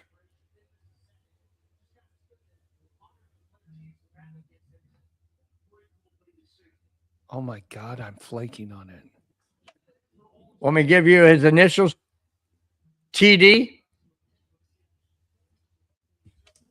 First name, last name, T and D. Oh my Trent God. Dilfer. Trent Dilfer. God, I was picturing him. I could see him. So Listen to this. 2000, Kurt Warner. 2001, Trent Dilfer. 2002, Patriots. Maybe I don't know. Tom Brady. Bingo. Tom Brady came in for Drew Bledsoe. there you go. Drew Bledsoe. Yep. 2018, Eagles. Nick Foles. Bingo. Now, question mark 2026. Is it going to be Jarrett Stidham? Yes.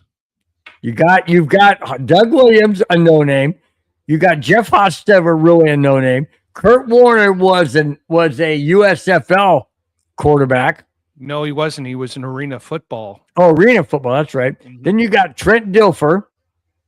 Really no name. Then you got this guy named, I don't know, Tom Brady, who nobody really remembers. And Nick Foles. So you got a lot of no names on there. But and now you got right, they became names. Now you got Jarrett Stidham. Is he going to add his name to that list and become, ironically, number 7, who the Broncos also have had in a quarterback number 7? Is he going to be number 7 on that list? Yes or no? I think he gets there, but if he faces the Rams, that is going to be. How about if he faces Seattle? Seattle's, I think, tougher. I don't trust the Seattle's quarterback in the playoffs. Yeah, he had a great game against the 49ers, but boy, I'm picking the Rams to go to Seattle and pull the upset.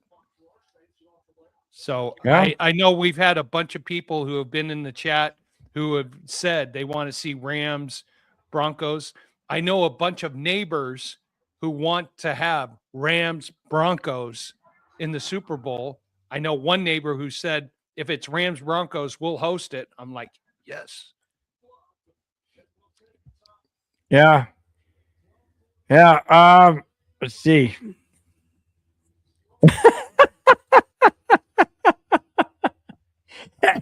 Hey, all we can do is try. Joshua says, are y'all still trying to talk yourselves into thinking the Broncos can beat the Patriots? Any given Sunday? Hey, any given team. I just read you 6 quarterbacks who took their teams to the Super Bowl as backups and won. I mean, it happens.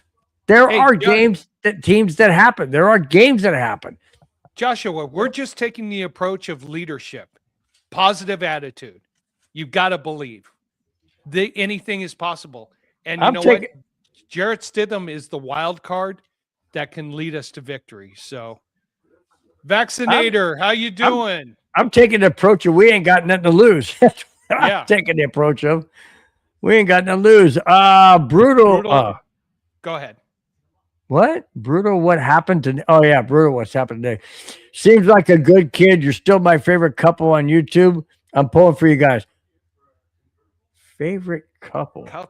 I don't have I've got a ring for Uh-oh, we both got rings. We both got rings. I'm not sure about that. Wait a minute. We've got it on the right finger for a man and a woman. Yes. I don't even want to know what the other finger is. It's the number 1 finger that I think our boss gives to us.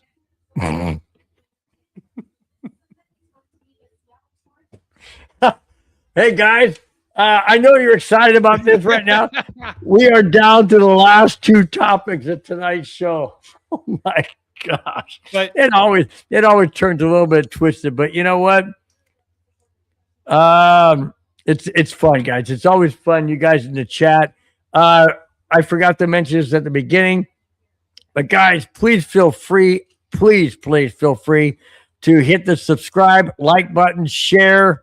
We really do appreciate each and every week. You guys are the best ever.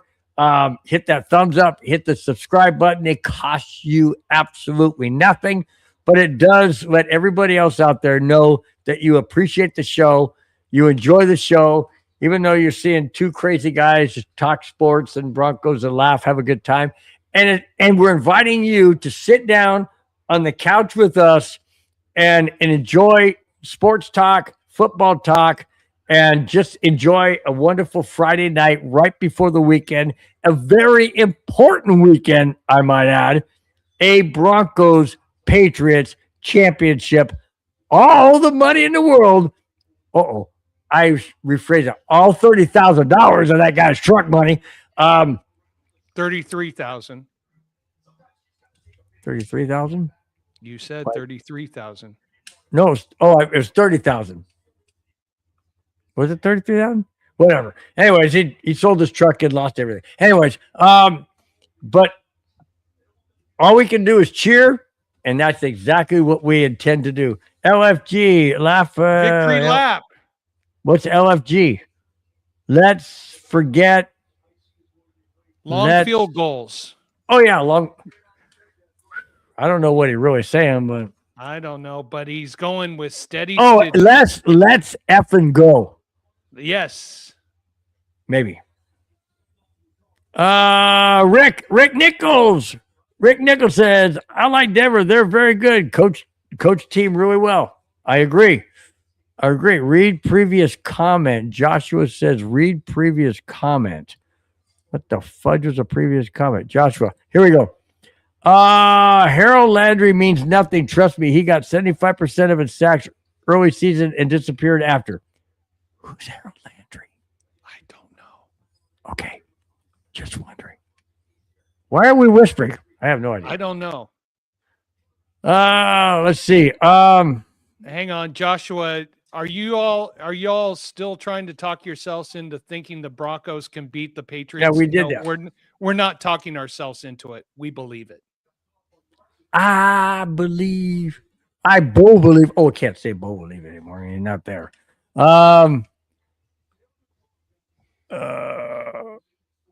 Patriots have a rookie kicker. Well, hey, there's a lot of rookie kickers out there that are doing well. So, but it's going to be cold. It's going to be in the 20s. There's going to be wind. I mean, that affects both people. I'm not saying the Patriots haven't played in cold. Oh, heaven forbid. They've always played cold. Look at last week. But they're not at home. They're at a mile high. 5,280 feet altitude is real. And Vrabel says he doesn't want the Patriots to get to Denver too soon because they have to work on their game plan. So they're not getting to Denver till tomorrow. That means they only have one day to acclimate themselves. Okay. Good for them. I hope they don't acclimate. I know, Joshua, they're 8-0 on the road this year. That's fine. Guess what? Hopefully they're going to be 8-1. Hopefully they'll be 8-1. You know? All you can eat buffet. Victor, that says all you can eat buffet at the Patriots at the Patriots D line. That's good, man. That's good. Altitude, absolutely, 5,280 feet above sea level. Just saying. Joshua says Patriots win 27-10. He's changed his decision. He said it was going to be 27-14 earlier. It wasn't a kneel down. I heard that it was on the scramble out to the left where he went to plant his right foot and he planted awkwardly and the guy landed on it. I don't know. It doesn't matter. It's still broken. Whether he did it, hop, skipping, and jumping to the locker room, I don't know. Bottom line is he broke it, and that's the sad part. All right. This one I love. Why? Because this is our house. This is Denver. This is Mile High Stadium. This is Colorado. We don't welcome any outsiders. Got it? No. You got a TV, stay at home. Don't come to Denver. Because this weekend, we don't want you. Listen to this. Denver Broncos have home field for the AFC Championship game, and they want to keep it that way with their fans in attendance. Therefore, the Broncos have blocked Patriots fans from purchasing tickets off Ticketmaster unless proof of residency is in the Rocky Mountain region, including Colorado, New Mexico, Utah, Wyoming, Nebraska, Montana, South Dakota, and Western Kansas. The message on the event page posted by the Broncos says the decision is due to limited availability. Frickin' men, stay home. We don't want you in Colorado. We want Bronco fans in orange, not in blue. Got it? Okay? Plain and simple. If you guys wanted a home field advantage, you should have won the frickin' conference. You didn't because we won it on a tiebreaker. Am I getting irate? Yes, I am. Why? Because we deserved it. You don't belong there. Bronco fans belong there. Stay home, watch it on TV, or go to your favorite hangout to wherever you want to go. You don't step foot in Mile High Stadium. That is reserved for these guys, orange and blue. Not red, white, and blue. Okay? Got it? Say it, Spence. I don't think they are able to get into town because of the weather situation and the travel. That's another good thing. So if you can get to the stadium, good luck. You might not get in. So, but am I wrong? Am I wrong for wanting to support our fans to show up and not have opposing fans there? We've seen Steeler fans in years past during the regular season come to Mile High and take over. I don't want to see that. No, I don't want to see that. This is Mile High country. This is Denver Stadium. This is our house. Stay out. Amen to that. By the way, I saw this post and I was dying of laughter. I'm going to let you read the name and see if you can recognize it. Hasbara Learning School. Hasbara Learning School. Huh? Do you know about the situation in Minnesota right now with all the fraud? Remember what one of the daycares was named? The Lurie Center. Oh, the Learning Center. Yeah. Stiddy is our best defense, best friend. New England turning to dust. Well, we will see. They might probably turn to snow. It's more like a boy. They are getting the upper mid. Did you see the text that Madunga sent us? Minus 11 degrees. Yes. And a wind chill factor of minus 27. Where he is, right? Right. Dang, Western Nebraska. Holy cow, man. Wow. It was in the upper 60s here in Santa Clarita today. Yeah. I know. Yeah. Jack Canada, what is up? Oh, Jack's here. Yes. The Dylan Spence. Cheers, brothers. What's up, my brother? My brother from another mother. I think. Maybe not. Let's see.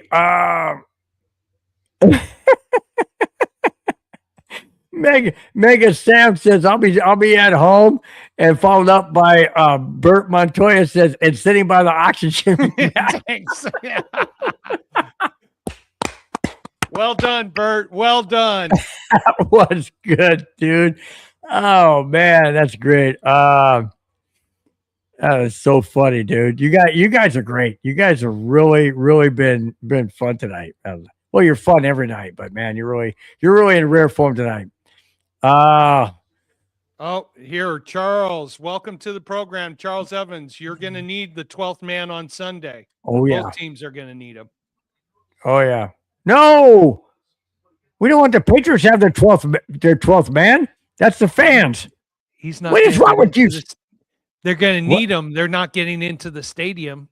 Wow. No, yeah, but you scared me when you said that. Oh, then he follows up by saying, never heard of team discrimination. This is also a free country. The only reason that there are tickets available for the Pats fans is because the Bronco fans have not bought them.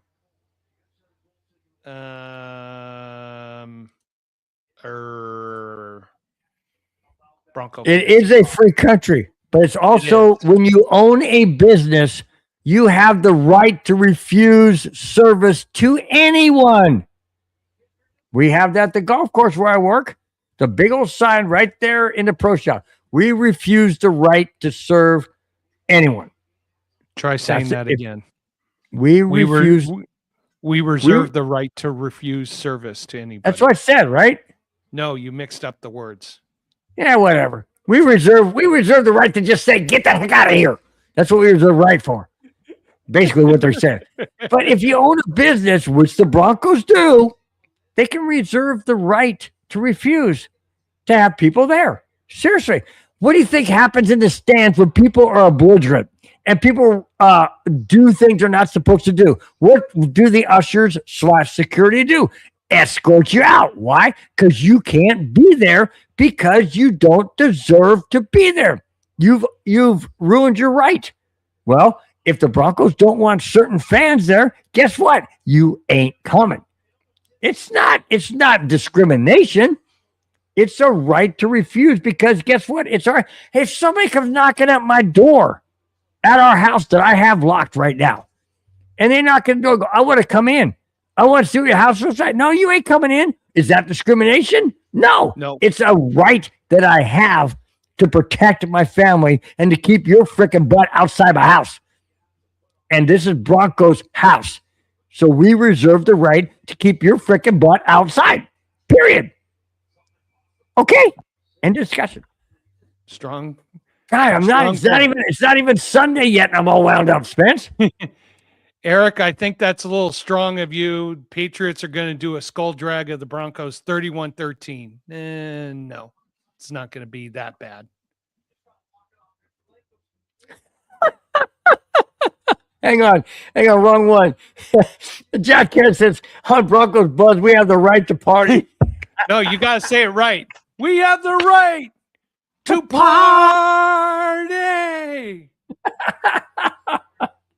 Oh, my gosh. Are we having fun tonight, Spence, or what? Dude? Always. We are having a blast tonight, man. You guys are bringing it, man. You guys are having it. Doesn't matter what. You're getting me excited. You're getting me pumped. You're getting me, dadgummit. Philadelphia Flyers are beating Colorado 1-0 Avalanche. Doggone it. Oh, stop talking about the Quebec Nordiques. Okay. I'll be right there. I will. The boss calling you? No, she just said dinner's ready. I'll be over there. Number Jack. 2. Okay. Let's jump into the Broncos Patriots preview. Okay. Broncos Patriots preview. What? 2? It's been interesting to see how Stidham plays. How many years since he started a game? 2. He started a game in January of 2024 for the Broncos under Sean Payton. Yep. Okay. So Broncos Patriots, in case you guys didn't see it earlier, we'll do it once again. There it is. Broncos versus Patriots for the right to own that trophy. Right. Well, right there, down there between them. The right to own that trophy. So, or right to go to play for that trophy, I should say. Okay. Broncos Patriots at Denver. Spence, who? And okay, let me put it this way. I feel, let me throw mine out there first. I feel that the Broncos, the 3 ways, 3 things, 3 keys to the game, I should say. for the Broncos to win this game. Stidham has to just manage the game. Just manage the game. Don't try and be Bo Nix. Don't try and do more than you're capable of doing.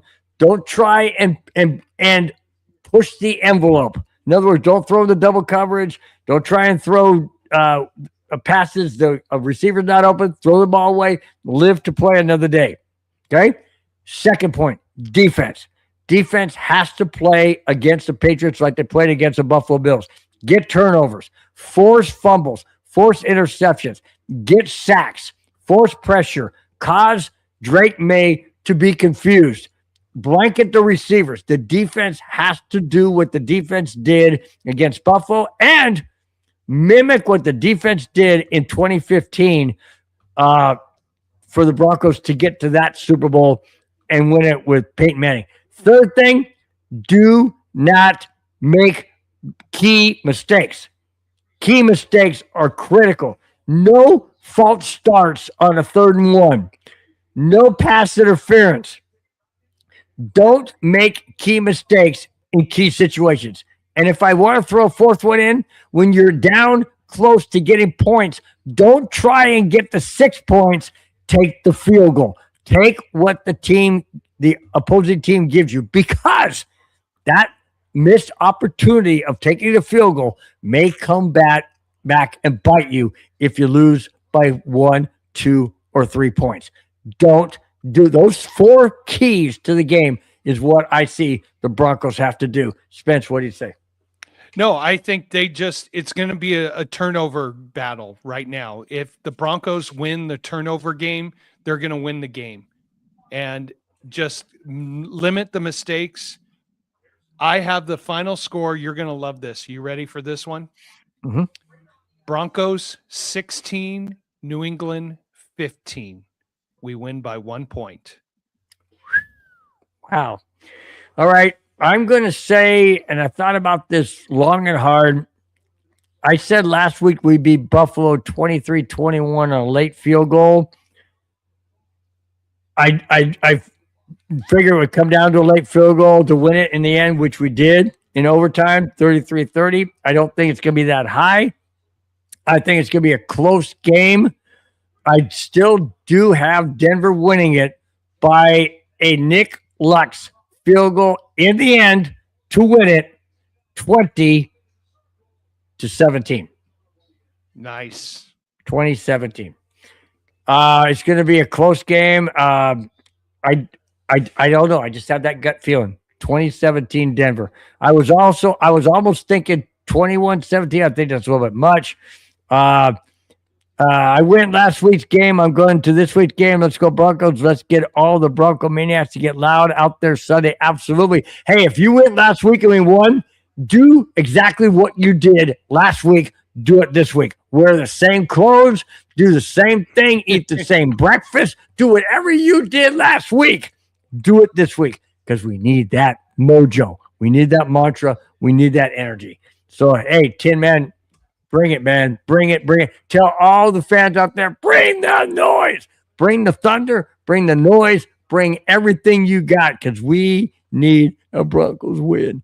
We need a Broncos Tin win. Man, big question. Which flavor schnapps are you going to sneak into the stadium to stay warm? Let's hear it. Jack Canna, what is wrong with you?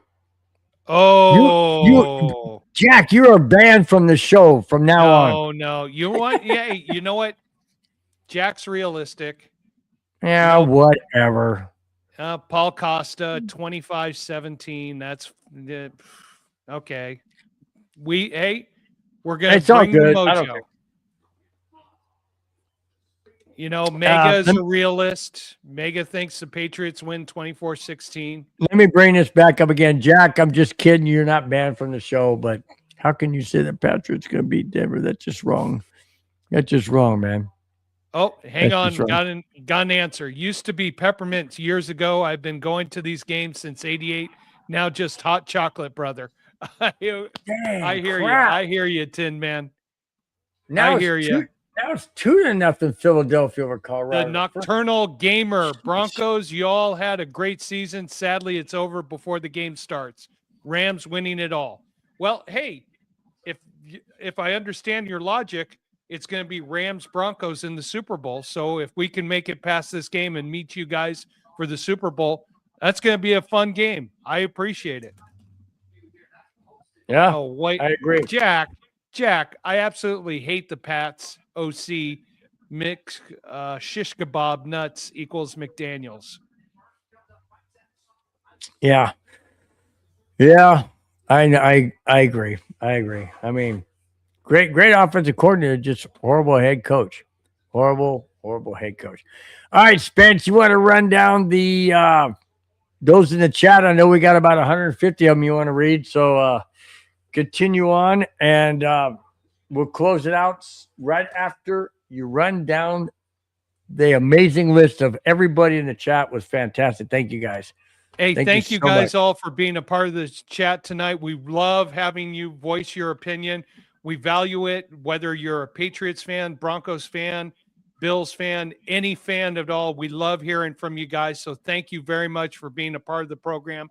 And like Bill and I always say, we're on a huge couch here. We're all just talking sports. So we appreciate your opinion, right, wrong, indifferent, choosing one team over another. Victory laps, calling a 24-16 victory. Amen to that. So we'll start with Cameron. Cameron, thank you so much for being part of the show. I'll be right back. Love having you there. Isabel. Hi, Isabel. How you doing? Silly Ocha. Hello to you too. Real Leon, thank you for being part of the show. David Yonkin, thank you so much for being part of the show. We appreciate you always usually being the first one in. So we appreciate you being part of the show. Cheech and Chong, thank you so much, my friend. You got a good light hopefully going tonight. We appreciate everything. Rob and 1515, my brothers are whining. Well, as long as they're whining for a victory, that's fine. But I'm sorry what happened to your Bills. There's always next season for you. Football Predator 2 loves the Patriots. Good luck this weekend. Just let's hope for a good game. No one gets seriously hurt, and the Broncos end up winning. The Masterod, I know you've hated us all year long. We appreciate you being part of the show. Appreciate you being part of the program. You think the Patriots are going to win? Keep thinking. All right. Bert Montagna likes Jonathan Cooper. Thank you for being a part of the show. We really appreciate you being part of there. Brad, nervous Broncos fan. We're all nervous because we got the big unknown in Jarrett Stidham.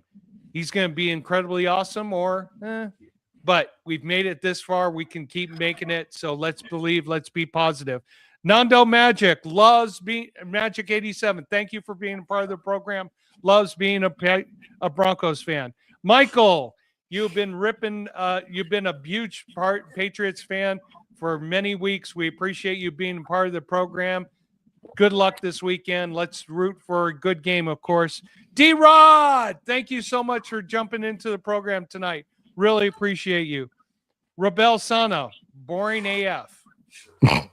We're not boring. We're just energized. But thank you for being a part of the show. Richie Rich, thank you so much for being a part of the program. Really appreciate it. Rudy, sorry, I don't want to interrupt you at the blackjack table. By the way, double down on the pair of fives. Don't split them. Double down on the 10. All right. Mega Sam Miller, Broncos broke the Bills' heart. I'm still waiting for you to pay me for the 29.5 points you gave me last week. When's that coming? Chit Wood almost did that. I like that. Bills fans got big time butt hurt, but the only thing 5 turnovers will get you is a bakery. Well, I like that. It happens. Big E Bronco. He wants to sell another food truck. Well, are you that confident in the Broncos? Appreciate you for being part of the show. Paul Shader, appreciate the margarita time. Used to drink margaritas. Had a girlfriend that I broke up, had a hard broke up. went and had 9 Cadillac margaritas. I'm still standing after that. But appreciate the margarita time. Hope you're having a good. Ava Tommy will cry if the Broncos lose. We'll all cry, but it'll be a happy cry. Anthony, can't wait. None of us can wait. I mean, come on. Isn't it 12 o'clock on Sunday? I cannot wait. My dad is texting me. Dad, I know we can't wait for 1 o'clock Mountain Time for the football game. Madungus was crying after stubbing his big picky toe. Okay. Thank you for that, being a part of the show, Madungus. Anthony, can't wait. Skylar is a big Patriots fan. Good luck, Patriots, this weekend. Let's just have a good, fun game. Tad Ryder is a Patriots fan, not losing on the road. Well, they haven't faced a competitor with a defense like this. So that's going to be interesting. Just Russ loves gummies. You know what? I love gummy bears too. I especially take my Super Beats. Stay healthy. I think he's talking about marijuana gummies. I'm not touching those. I'm staying with the healthy gummies, like the veggies, the fruit ones, all those healthy gummies. Yeah, Jack, is it 12 o'clock yet? It's getting close. We're almost there. Bill's popping another beer because it's getting close. So appreciate you being part of the show. Just Jose for life. Stiddy is going to be taking a dump. No, he's not. He's going to be dumping touchdown passes on you guys. Dakota Miller is a huge Tebow legend fan. Thank you so much for being part of the show. Shark Clarity compliments the show. We appreciate you being part of the show. Vaccinator, we're his favorite couple. I'm married happily to my wife who's been here on the show. Bill, you're happily married? To my wife, who hasn't been on the show, but I'm married Rich to Nichols, thank you for being a part of the show. He's sad about Knicks. Victory lap, LFG. Absolutely, LFG. I agree with you. Joshua is a Patriots fan. Good luck to you guys. Let's have a good, clean, fun game. Give God all the glory in every way. The game goes. G-O. Oh, okay. Yeah. In other words, hey, here's to the Father, the Son, and the Holy Spirit. Amen to that. Whichever way the game goes. Hey, I agree. Thank you so much, Charles, for that. Really do Amen appreciate to that. Seriously. Paul Costa, Patriots fan. Thank you for being part of the program. Let's have a good game. Robert Instame, Patriots fan also. Let's root for a good game. Hysteria Learning Center. Love that name. Love that name. I've been following everything that's going on in Minnesota with the fraud. Interesting what's come to California. They just caught someone stealing money. Big fraud. Love it. They finally, it's a guy who was living in Westwood who is stealing millions and potentially billions to give to the homeless, and he was living high on the hog. Stay tuned for that, but I can't wait for more of this fraud to get exposed here in California. Jack Kenna, thank you so much. With me talking, you're probably caught up to my 3 beers already. Hopefully you're going to a 6-pack tonight. Appreciate you being part of the program. Charles Evans, thank you for your comments. Thank you for the appreciation for God and for the Almighty. And he is a Patriots fan. Let's have a good game. Yep. Eric is delusional, thinks the Patriots are going to win 31-13. It's not. You're welcome to your opinion. I don't think it's going to be that big of a spread, but let's just root for a clean game. Don Mars, game 1 in the trenches. Absolutely. This is going to be a big battle between our defensive line and the Patriots offensive line. 10 men for life going to the game with the peppermint schnapps that's right. The hot chocolate. Go have a good time. Stay warm. Come back home. We'll talk more later. And finally, the Nocturnal Gamer, Rams fan. I want to see Broncos Rams in the Super Bowl. Robert Alexander, thank you for chiming in late. Patriots fan here. Good luck. Eat shish kebab this weekend. Good game. well, we're going to have a good game and the Broncos are going to win. Bill, back to you. All right, guys. Thank you so much each and every week for being in the chat, for your support, for your comments, for your interaction. Oh my gosh, it's just like a big family just sitting around, debating, having a good time, enjoying conversation. And you guys are, I've said it many, many times, I'll continue to say it forever. You guys are the backbone of the show. Without you, all I would do with Spence was pick up the phone and say, hey, what's going on? What's your thoughts? You guys are the reason why we're here. We enjoy what we do, but we enjoy it much better because you guys are here each and every Friday. Guys, have a fantastic evening, the rest of your evening. Enjoy your weekend.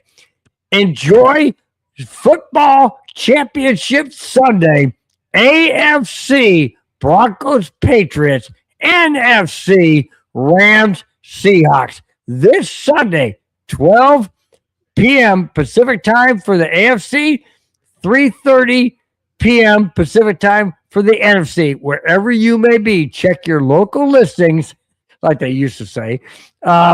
Anyways, guys, enjoy the championship games.